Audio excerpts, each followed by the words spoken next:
ഞാൻ ഈ വേദിയിലേക്ക് വന്നപ്പോൾ എനിക്ക് ഒരുപാട് മാലകൾ കിട്ടി. ആ വഴിയിലുടനീളം ആയിരക്കണക്കിന് ആളുകൾ എന്നെ നോക്കി കൈവീശി. ഈ വഴിയിൽ വരുന്ന വണ്ടിയിലും വാഹനത്തിലും എത്രയോ ആളുകൾ എനിക്ക് ഒരുപാട് ഉമ്മകൾ തന്നു. കുറെ ആളുകൾ ചേർത്ത് പിടിച്ചു, കുറെ ആളുകൾ പിച്ചി, കുറെ ആളുകൾ കെട്ടിപ്പിടിച്ചു, കഴുത്തിൽ കൈവച്ചു, എല്ലാം തന്നു. മാല തന്നു, പൂക്കൾ എറിഞ്ഞു, എല്ലാം തന്നു. പക്ഷെ ഞാൻ ഈ വേദിയിൽ വെച്ച് ഏറ്റുവാങ്ങിയ ഒരു ചിത്രമുണ്ട്. ആ ചിത്രം ആരുടേതാണ് എന്നുള്ളത് നിങ്ങൾക്ക് എല്ലാവർക്കും അറിയാം. ഞാൻ അത് ആരുടെ അടുത്താണ് ഏറ്റുവാങ്ങിയത് എന്നുള്ളത് നിങ്ങൾക്ക് എല്ലാവർക്കും അറിയാം. നിങ്ങളുടെ വീട്ടിലെ ഭർത്താവിന്റെ മുഖത്ത് ഷേവ് ചെയ്യുമ്പോൾ ഒരു ചെറിയ മുറിവ് മുഖത്ത് വന്ന സഹിക്കുന്ന അമ്മമാരോ ഭാര്യമാരോ ഈ വേദിയിലുണ്ടോ? നിങ്ങളുടെ കുട്ടി മുറ്റത്തൊന്ന് ഓടിക്കളിക്കുമ്പോ ഒന്ന് വീണിട്ട് കാലിന്റെ മുട്ടിന്റെ തൊലി ഒരല്പം ഒന്ന് പോയാൽ അത് കുട്ടി വീണതല്ലേ എന്ന് പറഞ്ഞ് അങ്ങനെ നിസ്സാരമായി കളയുന്ന ഒരമ്മ, ഒരച്ഛൻ, ഒരേട്ടൻ, ഒരു സഹോദരി എന്നെ കേൾക്കുന്ന ഈ സംഗമത്തിലുണ്ടാവുമോ? നിങ്ങൾ ഓടിച്ചെന്ന് വാരിയെടുക്കില്ലേ? അയ്യോ സാരയില്ല എന്ന് പറഞ്ഞിട്ട് നിങ്ങൾ ആ മുറിവ് ഒഴിഞ്ഞു കൊടുക്കില്ലേ? നിങ്ങൾ ആ മുറിവ് മാറ്റില്ലേ? ആ ചെറിയൊരു മുറിവ് ഷേവ് ചെയ്യുമ്പോൾ വന്നതിന് ഐസ് വെക്കാനോ ക്രീം തേക്കാനോ എന്താ അടുത്തുള്ളതെന്ന് വെച്ചാൽ നിങ്ങൾ ഓടി ഓടി അവിടെ ചെല്ലില്ലേ? ഒന്ന് ആലോചിച്ച് നോക്കിയേ. ഒരു കുഞ്ഞു മുറിവ്, ഒരു ചെറിയ വര മുഖത്ത് വന്നാൽ നിങ്ങൾ സഹിക്കൂ?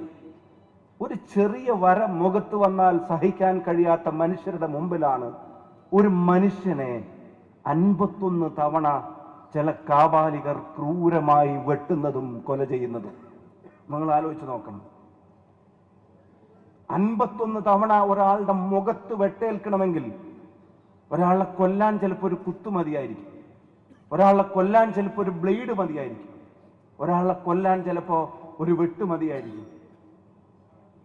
ഒരാളെ 51 തവണ വെട്ടിക്കൊല്ലണമെങ്കിൽ ആ കൊല്ലുന്നവനും കൊല്ലാൻ ഏൽപ്പിക്കുന്നവന്റെയും പ്രത്യയശാസ്ത്രത്തിന്റെ ക്രൂരതയെ വടകരയുടെ മണ്ണിൽ ജയിക്കാൻ നമ്മൾ വിടില്ല എന്നുള്ളത്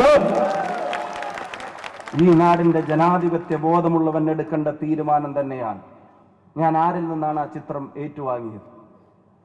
ഞാൻ ആരുടെ ചിത്രമാണ് ഏറ്റുവാങ്ങിയത്? ഞാൻ ആരെക്കുറിച്ചാണ് പറഞ്ഞു വരുന്നത്? എനിക്ക് ടീച്ചർമാരോട് ആദരവാണ്. അക്ഷരം പറഞ്ഞു തരുന്നവരോട് ആദരവല്ലാതെ മറ്റൊന്നും ഉള്ളിൽ കൊണ്ട് നടക്കുന്നവരല്ല നമ്മൾ. എനിക്ക് അമ്മമാരോട് സ്നേഹമാണ്, എനിക്ക് അമ്മമാരോട് ബഹുമാനമാണ്. എൻ്റെ പാലക്കാട്ടെ അമ്മമാർ, ഞാൻ അമ്മമാരോട് പറയുമ്പോൾ എൻ്റെ ഉമ്മ എൻ്റെ മുമ്പിൽ ഈ വേദിയിൽ ഇരിക്കുന്നുണ്ട്. ഞാൻ കല്യാണം കഴിച്ച എൻ്റെ പ്രിയ പത്നിയുടെ ഉമ്മ ഈ വേദിയിൽ എന്നോടൊപ്പം വന്നിരിക്കുന്നുണ്ട്. ഞാൻ അതിലേക്ക് വരാം. എനിക്ക് ഉമ്മമാരോടും എനിക്കും നിങ്ങൾക്കും ഒക്കെ ആദരവും സ്നേഹമാണ്. ടീച്ചറോടും സ്നേഹമാണ്, അമ്മമാരോടും സ്നേഹമാണ്. ടീച്ചർ അമ്മമാരോടും നമുക്ക് സ്നേഹം തന്നെയാണ്. പക്ഷെ വടകരയുടെ ടീച്ചറമ്മ ആരാണ്? വടകരയുടെ ടീച്ചറമ്മ ആരാണ്? എനിക്ക് ഉറച്ചു പറയാൻ കഴിയും വടകരയുടെ ടീച്ചറമ്മ ആരാണ്. ചൊക്ലിയിലല്ലേ ചേച്ചി? കുന്നുമ്മലല്ലേ? ചൊക്ലിയിലെ കുന്നുമ്മൽ LP സ്കൂളിൽ കുട്ടികളെ പഠിപ്പിച്ചിരുന്ന ഒരു ടീച്ചർ ഉണ്ടായിരുന്നു. ചൊക്ലിയിലെ കുന്നുമ്മലെ LP സ്കൂളിൽ പഠിപ്പിച്ച ടീച്ചർക്ക് ഒരു മകനുണ്ടായിരുന്നു. ചൊക്ലിയിലെ കുന്നുമ്മലെ LP സ്കൂളിൽ പഠിച്ചിരുന്ന ടീച്ചർ ആ മകന്റെ അമ്മയുമായിരുന്നു. ആ അമ്മക്ക് പ്രായം ചെല്ലുന്തോറും ഒരു കണ്ണിന്റെ കാഴ്ച പൂർണ്ണമായും നഷ്ടപ്പെട്ടിരുന്നു. ആ അമ്മക്ക് പ്രായമേറുന്തോറും മറ്റൊരു കണ്ണിന്റെ കാഴ്ച പകുതിയും നഷ്ടപ്പെട്ടിരുന്നു. കാഴ്ച നഷ്ടപ്പെട്ട പ്രായമായ അമ്മയുടെ ഡേ ടു ഡേ കാര്യങ്ങളെല്ലാം നോക്കിയിരുന്ന ഒരു മകനുണ്ടായിരുന്നു. പ്രായമേറുന്തോറും പ്രയാസം വരുമ്പോൾ എല്ലാ തിരക്കുകൾക്കിടയിലും, രാഷ്ട്രീയമായ എല്ലാ വെല്ലുവിളികൾക്കിടയിലും, എല്ലാ പ്രയാസങ്ങൾക്കിടയിലും, എല്ലാ ബുദ്ധിമുട്ടുകൾക്കിടയിലും ആ അമ്മയുടെ ചാര ഓടിയെത്താൻ മടിക്കാത്ത, മറക്കാത്ത ഒരു മകൻ ടീച്ചർ അമ്മയ്ക്കുണ്ടായിരുന്നു. പത്മിനി എന്ന് പറയുന്ന ആ ടീച്ചർ, പത്മിനി എന്ന് പറയുന്ന ആ അമ്മ അവസാനം ഒരു അറിയിപ്പ് ആ അമ്മക്ക് കിട്ടിയിട്ടുണ്ട്. ആ അമ്മക്ക് അവസാനം കിട്ടിയ അറിയിപ്പ് തന്റെ മകൻ കൊല്ലപ്പെട്ടു എന്നുള്ളതാണ്. ആ അമ്മക്ക് അവസാനം കിട്ടിയ അറിയിപ്പ് ആ മകൻ കൊല്ലപ്പെട്ടത് ഒരു ആക്സിഡന്റിലാണ് എന്നുള്ളതാണ്.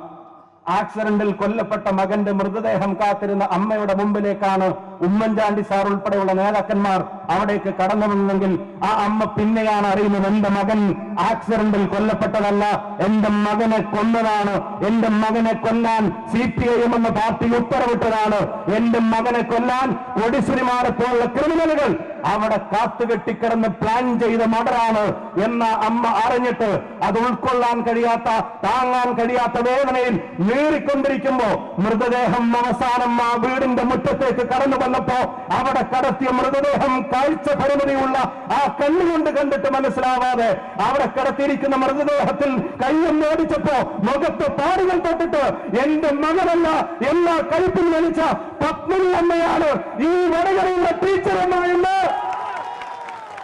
ആർക്കാണ് അറിയാത്തത്? ആർക്കാണ് ബോധ്യം വരാത്തത്?